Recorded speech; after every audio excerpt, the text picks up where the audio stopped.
हाय, आपके साथ मैं हूँ Surabhi Sharma. India TV YouTube channel subscribe करिए, बेल आइकन दबाएं।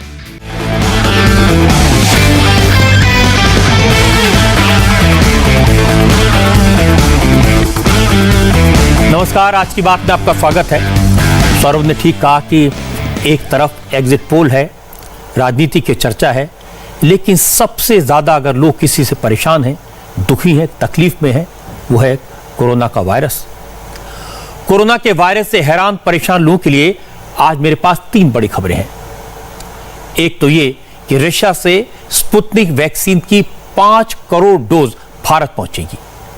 पहली इंस्टॉलमेंट 1 मई को पहुंच जाएगी।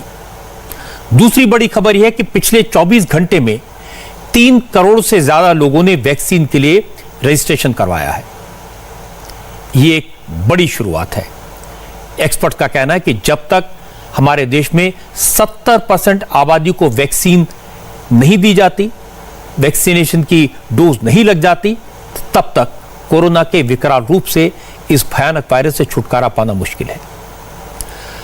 18 साल से ज्यादा उम्र वाली 70% आबादी को 2 डोज देने के लिए कम से कम 120 करोड़ वैक्सीन डोजेज की जरूरत है। कई राज्यों ने वैक्सीन के लिए ऑर्डर प्लेस किए हैं, लेकिन सीरम इंस्टीट्यूट ने राज्यों से कहा कि 15 मई से पहले वैक्सीन की सप्लाई कर पाना उनके लिए मुमकिन नहीं होगा। इसलिए 1 मई से बड़े पैमाने पर वैक्सीनेशन शुरू हो, इसकी संभावना कम लगती है। अच्छी खबर यह कि रशिया भारत को स्पुतनिक वी के 85 करोड़ से ज्यादा डोज देगा। यह बहुत बड़ी संख्या है। पता यह चला कि रूस की सरकार भारत को 5 करोड़ डोजेज मदद के तौर पर देगी और बाकी वैक्सीन रूस की कंपनी की तरफ से सप्लाई की जाएगी और इसके बाद स्पुतनिक वी का प्रोडक्शन भारत में शुरू होगा। रशियन डायरेक्ट इन्वेस्टमेंट फंड ने 5 बड़ी इंडियन कंपनी से समझौता किया है, जो हर साल स्पुतनिक वी के 85 करोड़ से ज्यादा डोज तैयार करने में मदद करेंगी। शुरुआत में हर महीने 5 करोड़ डोजेज का प्रोडक्शन का अनुमान है, जिसे बाद में बढ़ाया जाएगा। और जिस दिन भारत दुनिया की सबसे बड़ी वैक्सीनेशन ड्राइव शुरू करेगा, उसी दिन रूस से भी स्पुतनिक वी की डिलीवरी शुरू हो जाएगी। कल रात ही रशिया से 2 स्पेशल प्लेन आए हैं, जो मेडिकल इक्विपमेंट लेकर दिल्ली पहुंचे। इन 2 स्पेशल प्लेन्स में 20 टन मेडिकल सामान था, जिसमें 20 oxygen concentrators, 75 ventilators, 150 bed side monitors और लाइफ सेविंग मेडिसिन शामिल है। रशिया से आई मदद की पहली इंस्टॉलमेंट है और जैसा मैंने आपको बताया, 1 मई से भारत में 18 साल से ज्यादा उम्र वालों का जब वैक्सीन शुरू होगा, तो उसी दिन स्पुतनिक वी का पहला कंसाइनमेंट भारत पहुंचेगा। भारत में रूस के एम्बेसडर निकोले कुदाशेव ने कहा कि पिछले साल जब रूस में कोरोना का कहर था, तब भारत ने जिस तरह से हाइड्रोक्सीक्लोरोक्वीन भेजकर रूस की मदद की थी, वो रूस कभी नहीं भूलेगा। अब भारत कोरोना से जूझ रहा है, तो रूस भी मदद करने में पीछे नहीं हटेगा।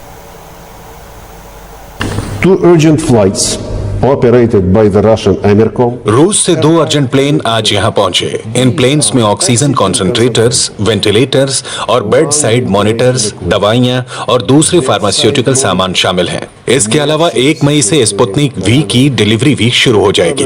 इस वैक्सीन का भारत में प्रोडक्शन भी किया जाएगा। India approved emergency supply. Bharat ने हमें मुसीबत के वक्त हाइड्रोक्सीक्लोरोक्वीन दी थी। तब रूस कोरोना से जूझ रहा था। रूस को सब याद है। हम इसका सम्मान करते हैं। Last year, we appreciate it and we remember it. बाकी कोरोना वैक्सीन की तरह स्पुतनिक वी की भी 2 डोज लेनी जरूरी है और यहां 2 डोजेस के बीच में 21 दिन का गैप होता है, और जो बाकियों से काफी कम गैप है। इस वैक्सीन की एफिकेसी 90% से ज्यादा है। अंतरराष्ट्रीय मार्केट में स्पुतनिक वी की एक डोज $10 यानी करीब ₹750 की है। मतलब 2 डोज की कीमत फिलहाल ₹1,500 होगी। लेकिन भारत में इसकी कीमत क्या होगी, यह भी तय नहीं हुआ है। स्पुतनिक वी ने भारत में प्रोडक्शन के लिए डॉक्टर रेड्डी लेबोरेटरी समेत कई कंपनियों के साथ समझौता किया है और माना जा रहा है कि कीमतें तय करने के लिए जल्दी ही ये डॉक्टर रेड्डी और भारत सरकार से बात करेगी। रूस ही नहीं, दुनिया के बाकी बड़े मुल्क भी इस वक्त भारत की मदद कर रहे हैं। अमेरिका ने कल एक मिलिट्री एयरक्राफ्ट के जरिए करीब $100 मिलियन के मेडिकल इक्विपमेंट भारत भेजे हैं। इसमें 440 ऑक्सीजन सिलेंडर और रेगुलेटर शामिल हैं। ब्रिटेन की तरफ से भी कल 120 ऑक्सीजन कॉन्सेंट्रेटर्स भारत को दिए गए। ब्रिटेन और अमेरिका ने भारत को वैक्सीन देने का वादा किया है। खबर तो यह है कि अमेरिका के पास एस्ट्राजेनेका वैक्सीन का करीब 3 करोड़ डोजेस का स्टॉक है और अमेरिका जानता है कि इस वक्त भारत की सबसे बड़ी जरूरत वैक्सीनेशन की है और फिलहाल वैक्सीन की शॉर्टेज है। सिचुएशन यह है कि 45 साल से ज्यादा उम्र वालों के वैक्सीनेशन में भी दिक्कत आ रही है। आज मुंबई समेत देश के कई शहरों में वैक्सीनेशन सेंटर्स में वैक्सीन की कमी की खबरें आई। कई जगह वैक्सीनेशन सेंटर बंद हुए। मैं आपको मुंबई की तस्वीरें दिखाता हूं। हंगामे और पुलिस वालों से बहस की ये तस्वीरें मुंबई के नेस्को वैक्सीनेशन सेंटर की है। ये मुंबई का दूसरा सबसे बड़ा वैक्सीनेशन सेंटर है। आज यहां सुबह सुबह वैक्सीन खत्म हो गई। नतीजा ये हुआ कि जो लोग दूर दूर से वैक्सीन की डोज लेने आए थे उन्हें वापस लौटना पड़ा। और ये सिर्फ आज का हाल नहीं है। मुंबई के वैक्सीनेशन सेंटर में रोजाना इस तरह वैक्सीन का संकट दिखाई देता है। लोग अपॉइंटमेंट लेकर दूर दूर से वैक्सीन लेने आते हैं, कई कई घंटे धूप में खड़े रहते हैं और फिर कह दिया जाता है कि वैक्सीन खत्म हो गई। वैक्सीन के लिए मुंबई में जो लाइन लगी वो इतनी लंबी थी कि आप चलते चलते थक जाएंगे, लेकिन लाइन खत्म नहीं होगी। 2-2 किलोमीटर लंबी लाइन, जबरदस्त गर्मी, ऊपर से कोरोना के वायरस का खतरा। और लाइनों में भी ज्यादातर वो लोग खड़े हैं जो सीनियर सिटीजन हैं, बड़े बुजुर्ग हैं। लॉकडाउन के बावजूद ये लोग वैक्सीन की उम्मीद में इन सेंटर्स में आते हैं, धूप में खड़े रहते हैं और फिर खाली हाथ घर लौटना पड़ता है। यही वजह है कि आज इनका सब्र टूट गया। वैक्सीनेशन सेंटर के कर्मचारियों से बहस हो गई और बीच बचाव करने के लिए पुलिस को आना पड़ा।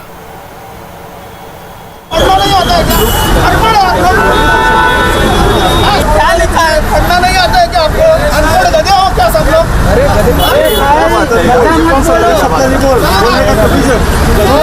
अकेले वही एक बार चार कर हम लोग वैक्सीन सबके लाए, कौन कौन करता है?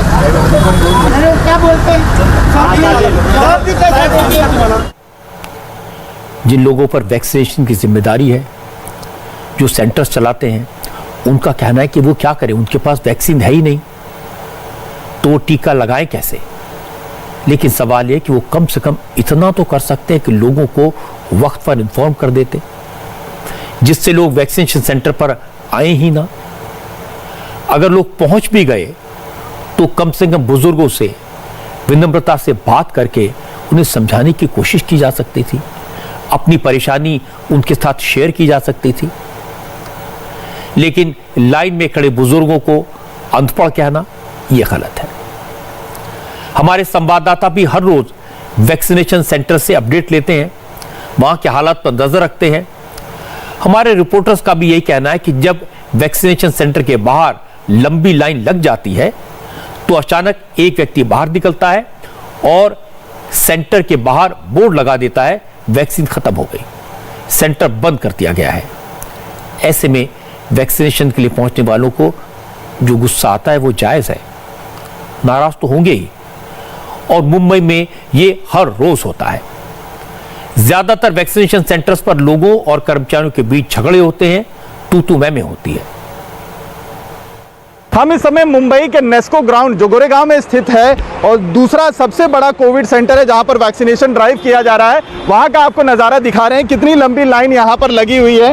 हालांकि वैक्सीन कम है, इसके लिए पहले से ही आज गेट पर ये लगा दिया गया है, पोस्टर छोटी सी लगा दी गई है जिसमें ये जानकारी दी गई है कि कोवैक्सीन की जो डोज है वो सुबह 8 बजे से शुरुआत उसकी होगी, जबकि कोविशील्ड जो वैक्सीन है वो सुबह 10:30 बजे से देना शुरू किया जाएगा। लेकिन जो लोग हैं यहाँ यहाँ पर हर एज ग्रुप के यहाँ पर आ रहे हैं। 45 प्लस के एज ग्रुप से लेकर सीनियर सिटीजन्स जो हैं वो लाइन में लगे हुए हैं। तेज़ धूप है, सुबह से ही यहाँ पर कतारें लगनी शुरू हो गई है। 8 बजे से समय दिया गया था कोवैक्सीन के लिए और 10:30 कोविशील्ड के लिए। उससे पहले ही लोग यहाँ पर लाइन में आके खड़े हो गए हैं। लाइन देखिए आप पीछे का कितनी लंबी। श्योरिटी नहीं है उनको मिलेगा कि नहीं मिलेगा, वो भी श्योरिटी नहीं है। हाँ, सीधा जाओ घर पे, कल आओ, कल वापस ये 8 बजे से खड़े रहो। तो आप समझिए इसके जो है जो यहाँ पर भीड़ जमा हो रही है, जो लोग यहाँ पर जमा हो रहे हैं वैक्सीन लगवाने के लिए। एक तरफ सरकार ये अपील कर रही है कि बार बार लोगों से कि ज़्यादा से ज़्यादा लोग वैक्सीन लगाएं, लॉकडाउन उसके लिए लगाया जा रहा है, लेकिन दूसरी तरफ लोगों की नाराज़गी भी ये देखने को मिल रही है कि वैक्सीन नहीं लग रही है।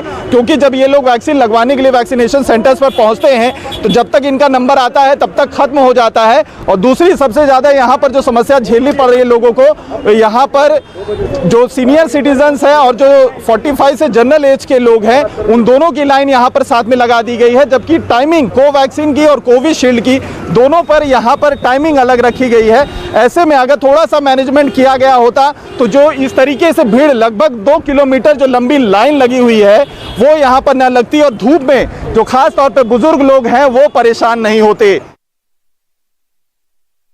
खत्म हो गया तो प्यार से बात तो करे कि खत्म हो गया है, कल आओ परसों आओ, कुछ भी आने को देखो कैसा बात कर रहे हैं, कोई मतलब नहीं है। खत्म हो गया तो ये लोग को कैसा लेता है, गरीब लोग को नहीं लेता है और ये लोग को कैसा लेता है, पैसे वाले को। हाँ, हम लोग इतना बूढ़े हो गए, हम लोग इतना लंबा से आए गाड़ी लेके, हम लोग को नहीं रिक्शा का पैसा कौन वो लोग देगा हम लोग को, गरीब लोग को।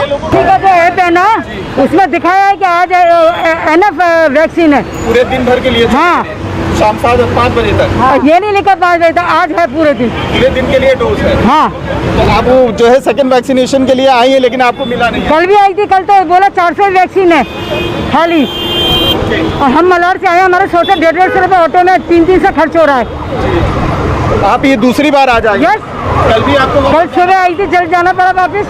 टोटल मेस है ना ये, it's not manage properly, it's not manage properly. The who are the government of everybody. ये क्या दिया है ना, नहीं अलाउ कर रहे हैं ना। ये अगर लिखा है तो ये निकाल देना चाहिए ना। बोल रहा है वैक्सीन खत्म किया है, हो गया, तो मैं बोला ये निकालो ना आप। फिर ये क्या दिया, स्टार्टिंग टाइम निकाल दो ना। अरे 2 दिन से आ रहे हूँ, लाइन कल तो लाइन 10-15 जन था अंदर, खत्म हो गया करके बोले। आज बोला 12 बजे के बाद चालू करेंगे। कहाँ है वैक्सीन, कहाँ है? ये देखकर दुख होता है मुंबई जैसे बड़े शहर में बुजुर्गों को इतनी तकलीफ उठानी पड़े। वैक्सीनेशन का ड्राइव भी ठीक से ऑर्गेनाइज नहीं कर सकते।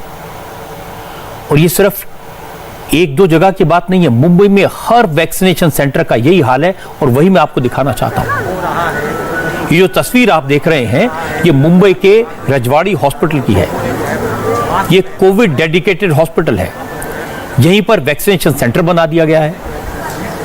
चारों तरफ कोरोना का खतरा है, इन्फेक्शन का खतरा है, लेकिन लोग मजबूर हैं। बड़ी संख्या में वैक्सीनेशन के पहुंचे, लेकिन ऑनलाइन रजिस्ट्रेशन कराने और कूपन लेने के बावजूद वैक्सीन नहीं मिल पाई। ऑनलाइन रजिस्ट्रेशन का मतलब क्या है? अगर हमको 11 से 1 का स्लॉट मिला है रजिस्ट्रेशन करने के बावजूद भी, फिर सेम टोकन नंबर हमको। एक और चीज आप लोग लगे, जिस तरह से भीड़ हुई, जहाँ देखिए ये अपना टोकन नंबर दिखा रहे, कितने बजे का आपको मिला है नंबर, कितने बजे का? 19 नंबर है। हाँ, कितने बजे का आपको बुलाया यहाँ पे? 3 से 5 बजे सुबह आके लाइन तो भी लाइन लगाए हो। अच्छा, हाँ, ये तमाम लोग जो है ना अपना टोकन दिखा रहे हैं, काफी लंबे समय से ये यहाँ पर खड़े हैं, लेकिन अब तक इनका नंबर नहीं आया। और यही शिकायत तमाम लोगों की। देखिए अन्य लोग भी जो खड़े हैं वो भी अपना जो है टोकन दिखा रहे हैं। यहाँ पर कोई जानकारी, सही तरह से जानकारी जो है वो इन लोगों को दी नहीं जा रही। और जिस तरह से भीड़ यहाँ पर जो है वो काफी ज्यादा जो है वो चिंताजनक करी। इनको यही लग रहा है कि इस भीड़ में इनको वैक्सीन पता नहीं कब तक इन्हें लग पाएगा, लेकिन जिस तरह की भीड़ है उस वजह से संक्रमण का खतरा इन्हें सता रहा है। कुल मिलाकर इन लोगों की गुजारिश यही है कि एक बेटर मैनेजमेंट यहाँ पर बनाया जाए ताकि इस भीड़ को कंट्रोल किया जा सके और कम समय में ज्यादा से ज्यादा लोगों को वैक्सीन लग सके।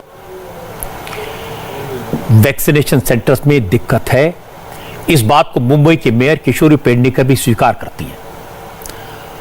उनका कहना है कि जिस सेंटर की कैपेसिटी 500 लोगों की है वहां 2000 लोग आ रहे हैं। ऐसे में मिसमैनेजमेंट तो होगा ही। किशोरी पेडनेकर ने कहा अब अगले कुछ दिन में उन्हीं लोगों को वैक्सीन दी जाएगी जो कोविन ऐप पर रजिस्टर करेंगे और जिन्हें मैसेज आएगा। इसके साथ ही उन्होंने आज ये भी साफ कर दिया कि 15 मई से पहले 18 साल से ज्यादा उम्र वालों का वैक्सीनेशन शुरू नहीं हो पाएगा। हर एक नागरिकों ने कोविन ऐप का मैसेज आने के बाद ही घर के बाहर आना है। अपना वैक्सीन लेने के लिए कौन सा सेंटर है वही सेंटर पे जाना है। पहली 8 दिन के पहले ज़्यादा प्रतिशत नहीं मिल रहा था, जो आया उसको दे दिया, लेकिन अभी बहुत ही प्रतिशत मिल रहा है। तो स्वयं शिस्त खुद को होनी चाहिए।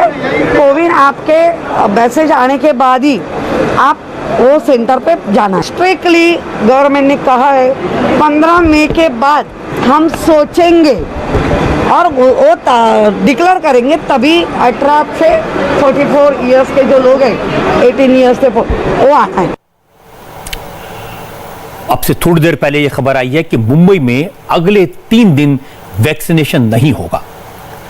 वैक्सीन की कमी को देखते हुए बीएमसी ने फैसला किया है कि 30 अप्रैल से 2 अप्रैल तक मुंबई में वैक्सीन नहीं लगेगी। माफ कीजिए, 30 अप्रैल से 2 मई तक मुंबई में वैक्सीन नहीं लगेगी और अगर वैक्सीन का स्टॉक आ गया तो फिर लोगों को बुलाया जाएगा। महाराष्ट्र सरकार बार बार कह रही है कि केंद्र सरकार से वैक्सीन नहीं मिल रही है, सप्लाई में परेशानी है, इसलिए वैक्सीनेशन ड्राइव पर असर पड़ रहा है।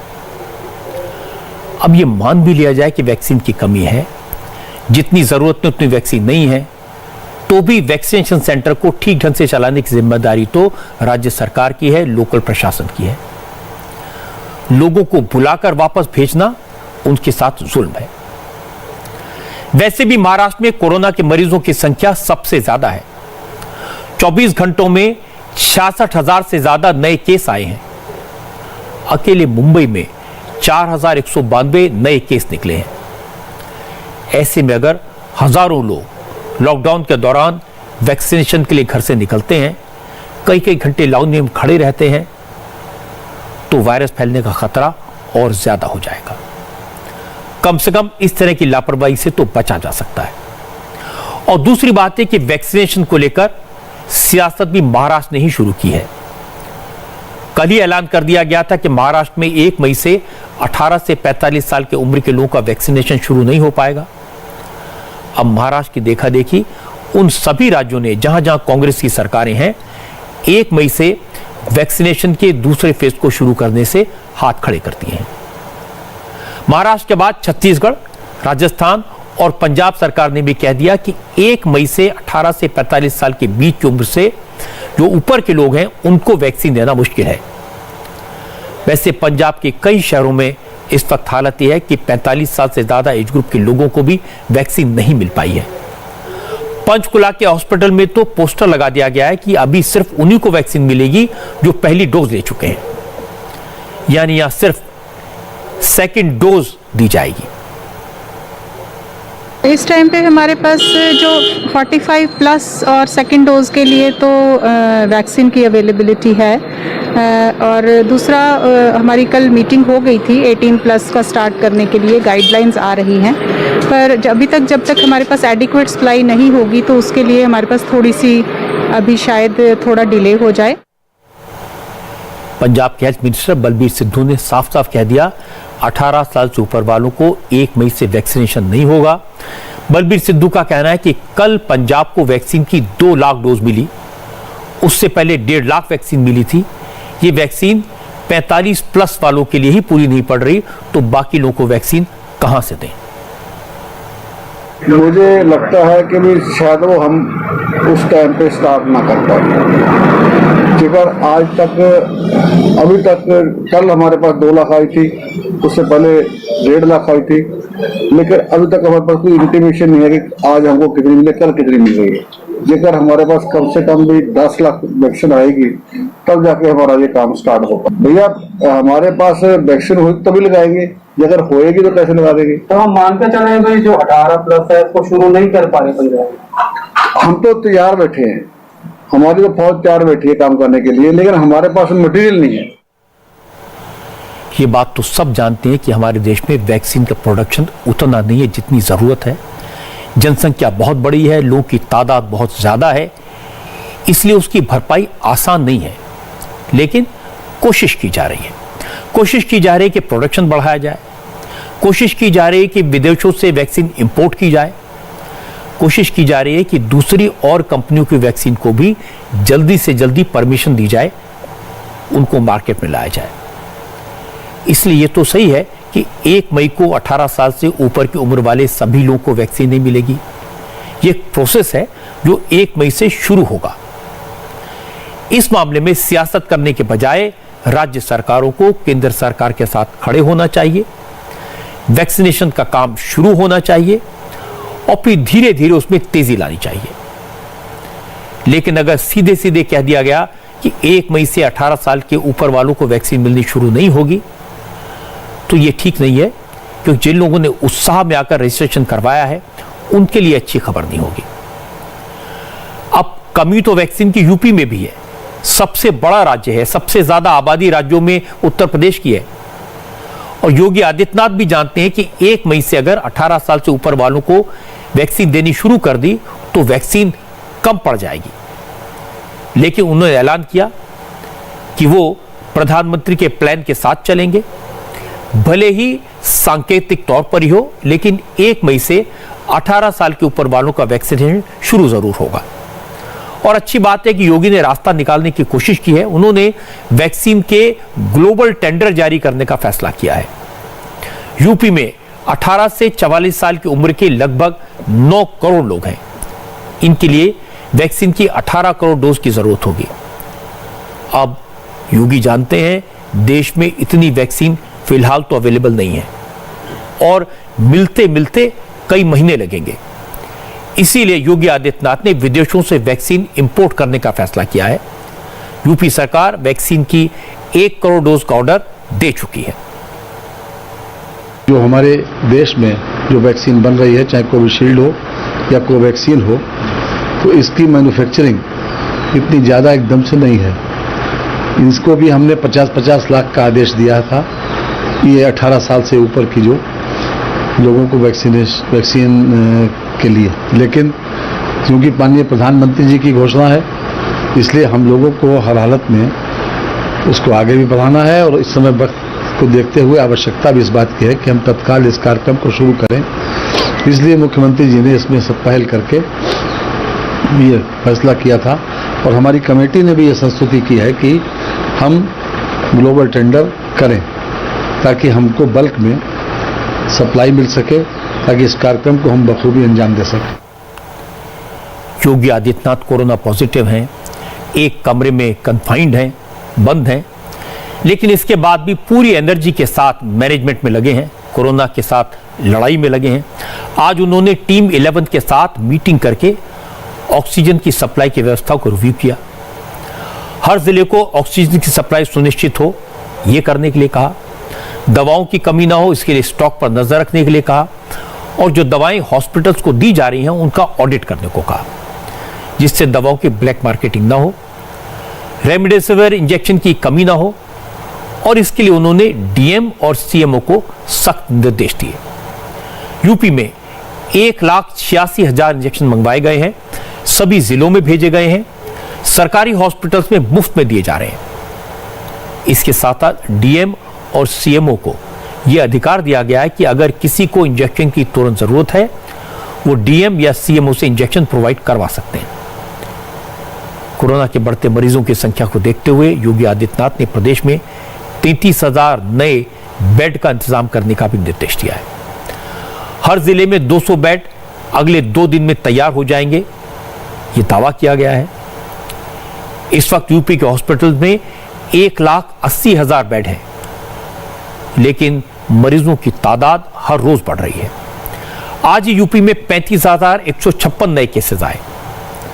बड़ी बात है कि उत्तर प्रदेश सरकार ने टेस्ट की संख्या कम नहीं की है। पिछले 24 घंटों में 2,25,000 से ज्यादा लोगों के टेस्ट हुए। इनमें से 1,70,000 से ज्यादा आरटीपीसीआर टेस्ट हैं।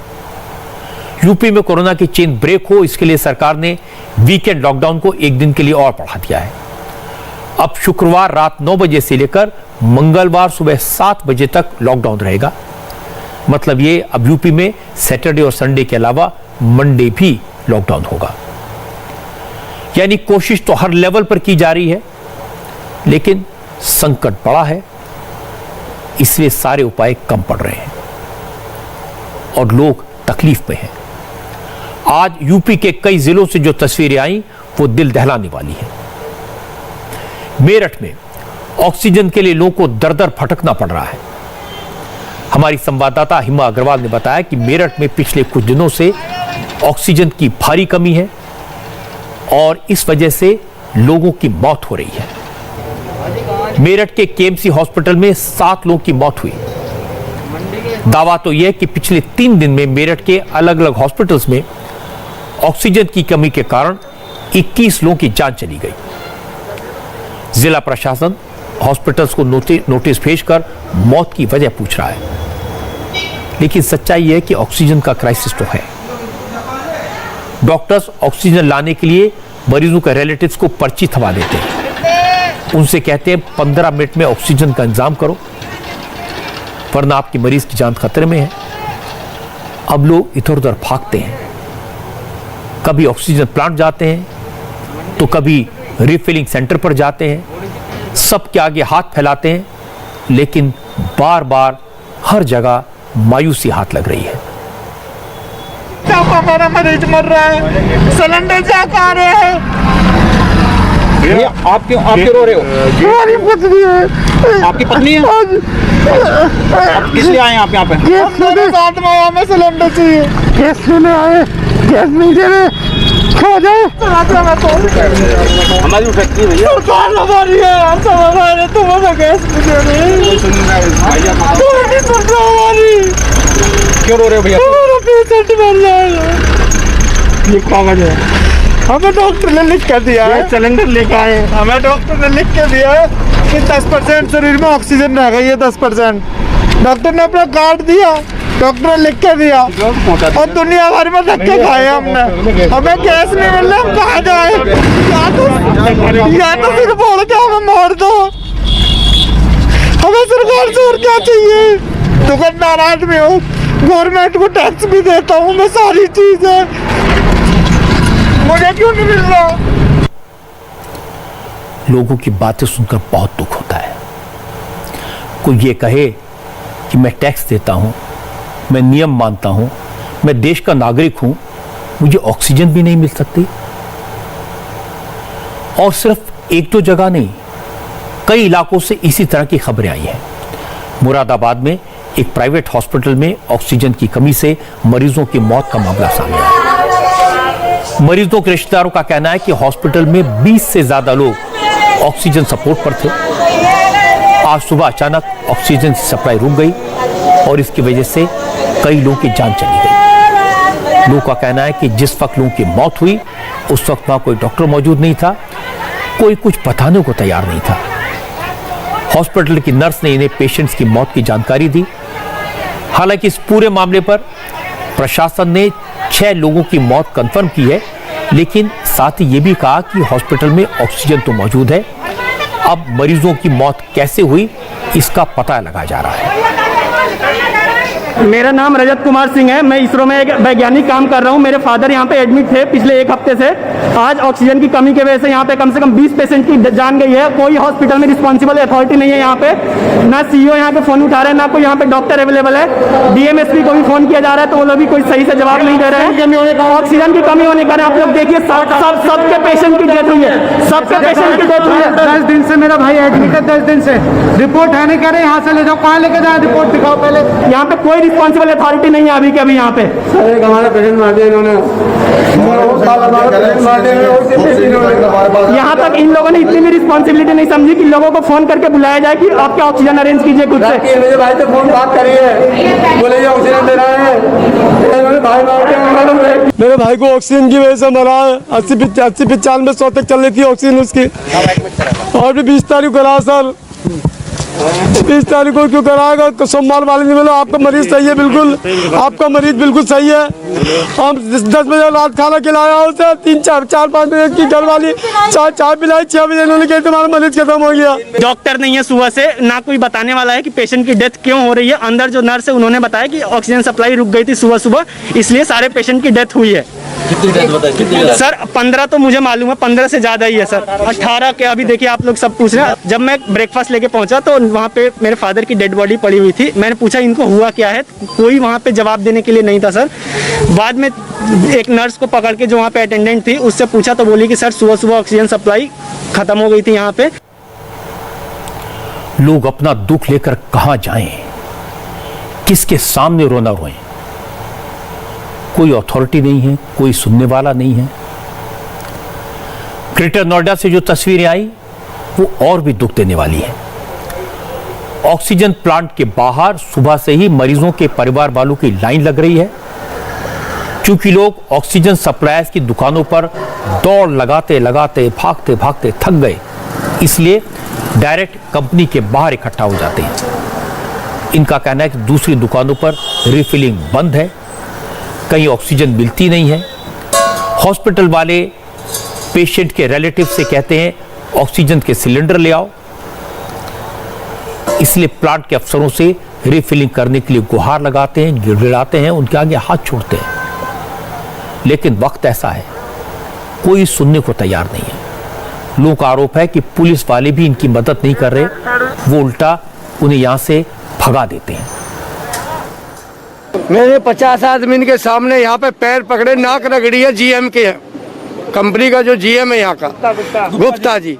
मुझे तुम 2 सिलेंडर दे दो, मेरे बच्चे की जान बच जाएगी।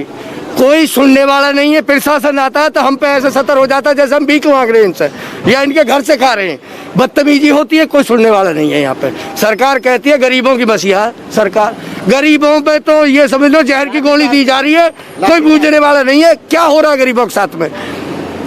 कोई भी किसी तरीके की सुनवाई नहीं है कहीं पे भी हमारे यहाँ। डॉक्टर ने हमसे कह दिया कि ऑक्सीजन की सप्लाई आपको खुद लानी होगी, हमारे पास बैकअप नहीं है। और ये यहाँ पे जो भी सेंटर है, जो इन्हों के प्लांट लगे हुए हैं, ये अपने लिमिटेड हॉस्पिटल्स को ही सप्लाई दे रहे हैं, जिससे कि आम जनता और लोकल स्थानीय हॉस्पिटलों में जितने भी मरीज हैं सभी सफ़र कर रहे हैं।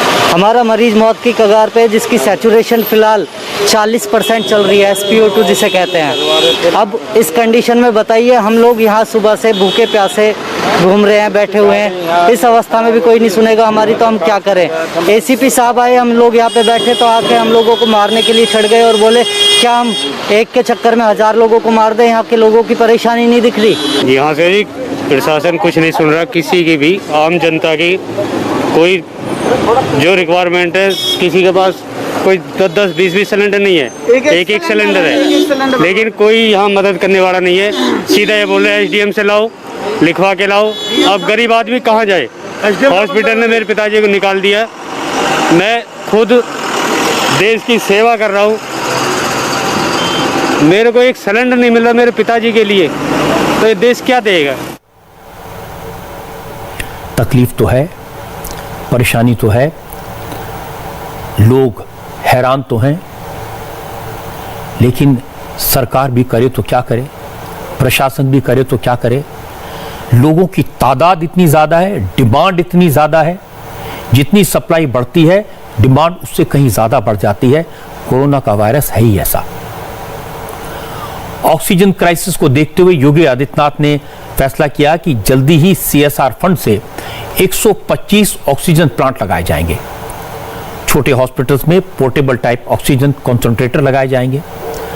योगी ने कहा कि पिछली बार के मुकाबले इस बार यूपी के हॉस्पिटल्स पर प्रेशर बहुत ज्यादा है, लेकिन सरकार हालात से निपटने की हर संभव कोशिश कर रही है। आज अगर कोई कोविड हॉस्पिटल है तो उस कोविड हॉस्पिटल में 500 बेड हैं, तो 500 में से 450 500 ऐसे लोग हैं जिन लोगों को हम लोगों को ऑक्सीजन की आवश्यकता पड़ रही है। हमारे पास जितने वेंटिलेटर हैं, जितने HFNC हैं, उन सबको हमें किसी न किसी मरीज को लगाना पड़ रहा है और मरीज पूरी तरह से हमारे वेंटिलेटर, HFNC या इस दिशा में जो भी प्रयास ऑक्सीजन से जुड़े हुए जितने भी सुविधाएं हैं, अधिकतर मरीज उनमें भरे पड़े हैं। तो स्वाभाविक रूप से मरीजों की संख्या बढ़ी है। सरकार ने संसाधन बढ़ाए। आज हम प्रदेश के अंदर लेवल 1 का हमारे पास 1,16,000 बेड्स हैं, लेवल 2 और लेवल 3 के 65,000 से अधिक बेड्स हैं। अगले कुछ ही दिनों के अंदर हम 33,000 नए बेड्स उपलब्ध करा रहे हैं, जिससे किसी भी पेशेंट के सामने दिक्कत न हो। प्रॉब्लम सिर्फ उत्तर प्रदेश में नहीं है, दिल्ली में, महाराष्ट्र में, हरियाणा में, हर जगह इसी तरह से ऑक्सीजन की कमी की प्रॉब्लम बार बार सामने आती है। हॉस्पिटल में बेड्स कम है, यह शिकायत हर राज्य से मिलती है, लेकिन तो भी सरकारें कोशिश कर रही हैं। योगी आदित्यनाथ ने हालात को काबू में करने की कोशिश की है। यूपी में ऐसा नहीं है कि सब कुछ बुरा ही बुरा हो रहा है, कुछ अच्छी बात भी हुई है, कुछ अच्छे काम भी हुए हैं। हर सरकारी हॉस्पिटल में कोरोना के मरीजों को दवाओं की किट मिल रही है।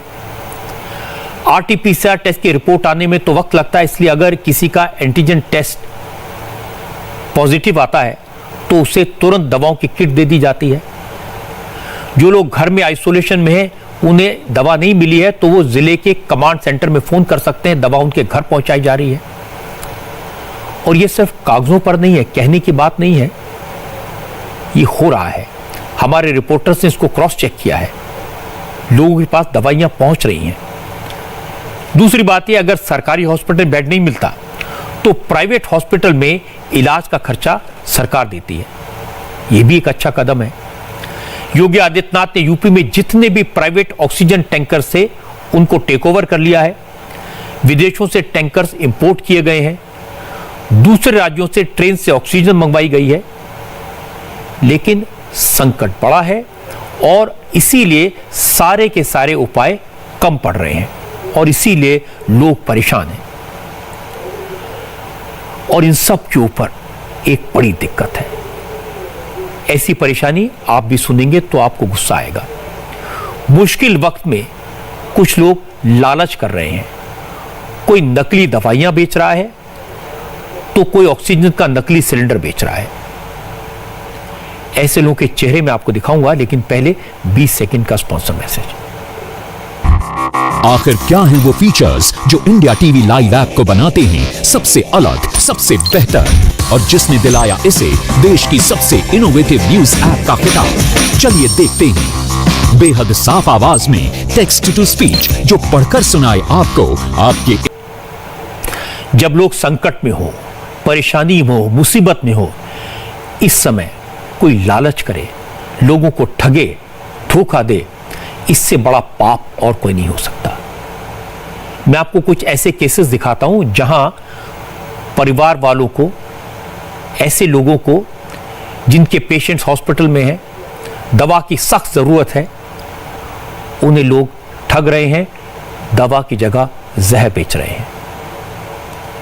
इस वक्त ऑक्सीजन के बाद सबसे ज्यादा मारामारी है तो वो है रेमडेसिविर इंजेक्शन की। इसलिए रेमडेसिविर इंजेक्शन के नाम पर लूट हो रही है। आज गुजरात के वडोदरा में रेमडेसिविर के 2200 नकली इंजेक्शन पकड़े गए।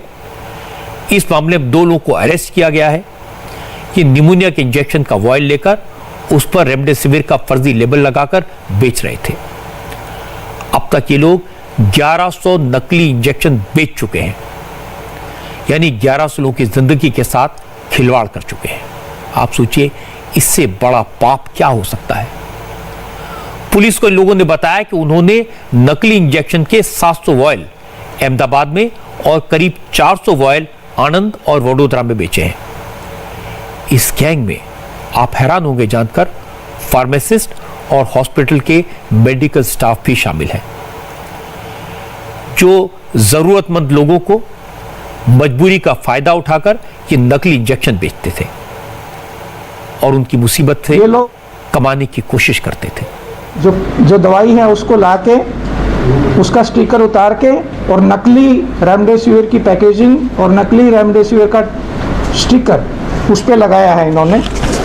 और ये आप देख सकते हो कि ये एक्चुअल में सही जो है ये निमोनिया का एंटीबायोटिक का इंजेक्शन है और इसको रेमडेसिविर का स्टिकर लगा के इन्होंने नकली रेमडेसिविर बना के और इस तरह से बेचा है। अहमदाबाद में भी क्राइम ब्रांच ने 8 लोगों को गिरफ्तार किया है। ये भी रेमडेसिविर के नकली इंजेक्शन बनाते थे। इनके पास 24 इंजेक्शन मिले। इन वायल्स पर कोई स्टिकर नहीं था, एक्सपायरी डेट नहीं थी। और ये घटनाएं सिर्फ गुजरात में नहीं हो रही, देश के अलग अलग हिस्सों से इस तरह की खबरें आ रही हैं। दिल्ली में तो कमाल हो गया। ऑक्सीजन के लिए मारामारी है, इसलिए गैंग ने मरीजों के रिश्तेदारों को ऑक्सीजन सिलेंडर के नाम पर फायर एक्सटिंग्विशर बेच दिया।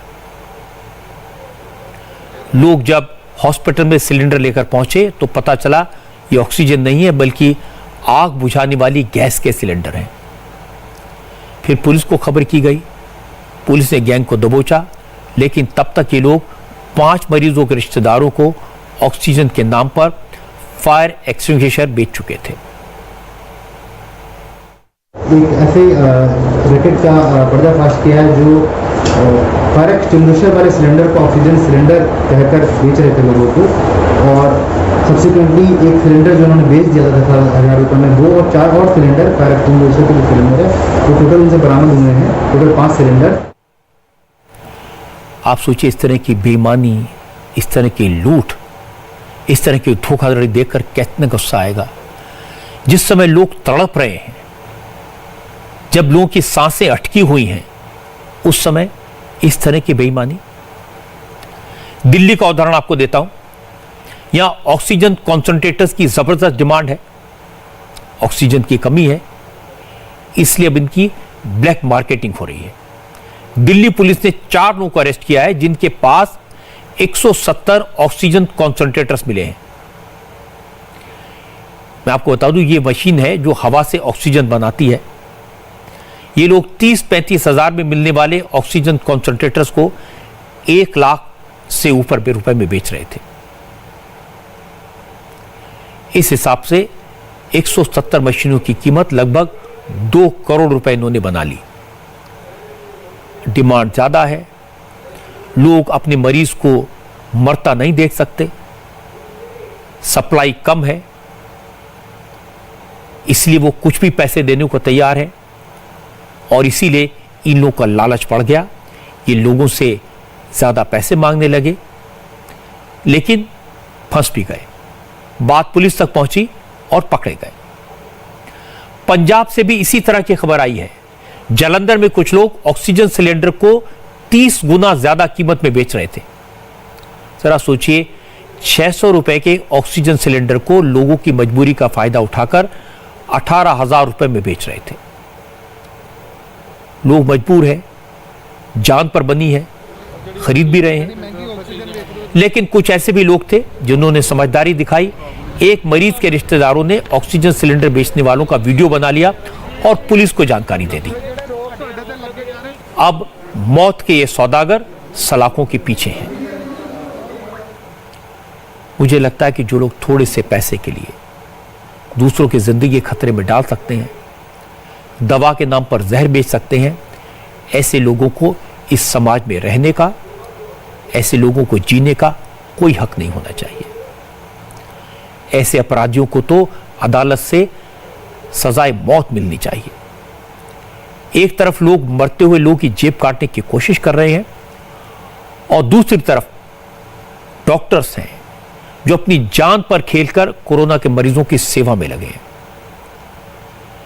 कोरोना के कुछ पेशेंट्स ने हॉस्पिटल से वीडियो बनाकर भेजे हैं।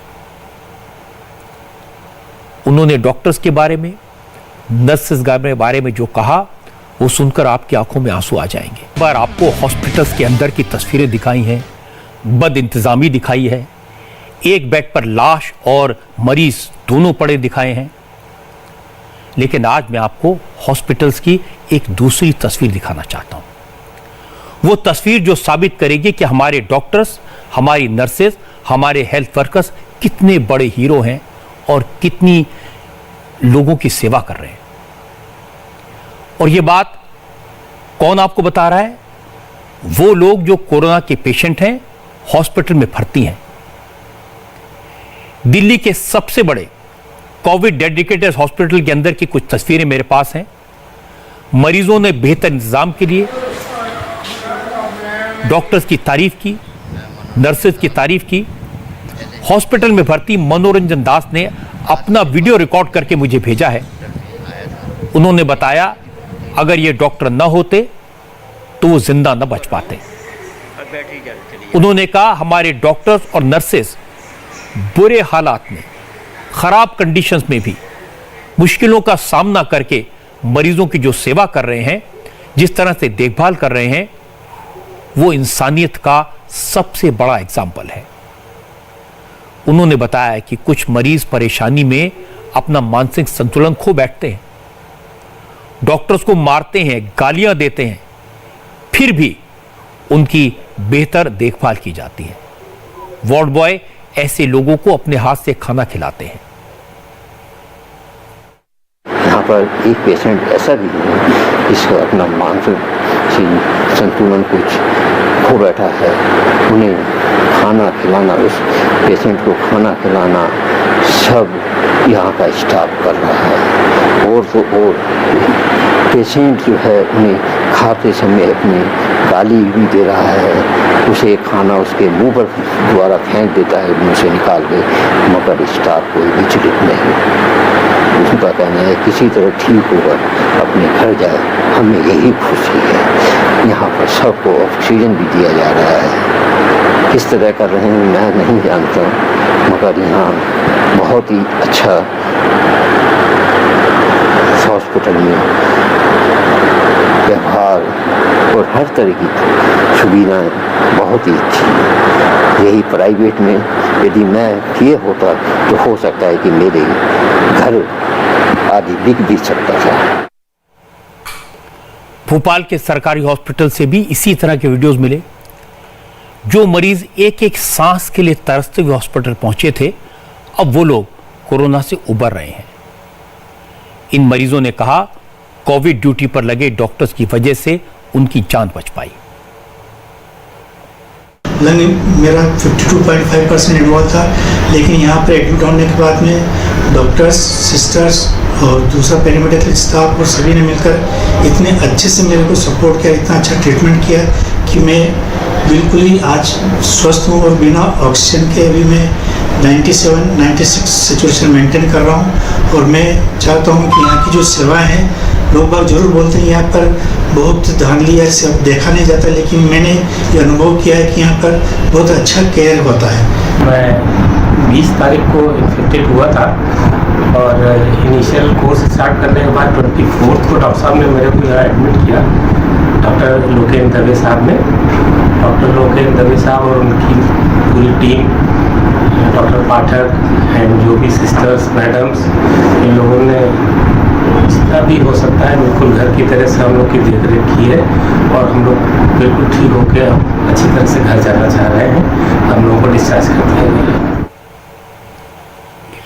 जब पेशेंट से डॉक्टर्स की तारीफ सुनते हैं, जब सरकारी हॉस्पिटल्स में जो मरीज हैं वो बताते हैं कि इंतज़ाम अच्छे हैं, doctors, nurses, health workers, ward boys कितनी मेहनत से काम कर रहे हैं, तो सुनकर अपने लोगों पर गर्व होता है और इस बात का विश्वास जगता है कि चाहे हेल्थ सिस्टम पर कितना भी प्रेशर हो, डॉक्टर्स अपने डेडिकेशन से लोगों को बचा रहे हैं।